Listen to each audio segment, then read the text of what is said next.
Pinirito kong buntot ng bangus. Ayan. Sinahog. Ayan, lalagay ko ng kanyang saluyot.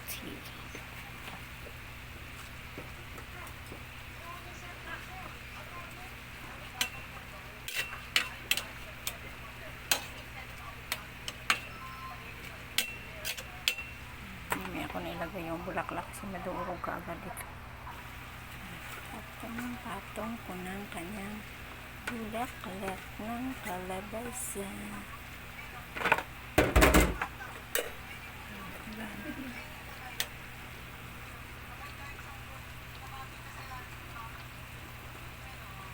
Tara, kain tayo guys. Ayan.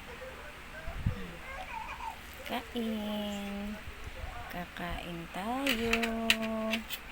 Almusal tsaka tanghalian. Hindi, kanina almusal ko. Pandesal tsaka supas. July, sa'yo mo kumain? Okay, bye-bye.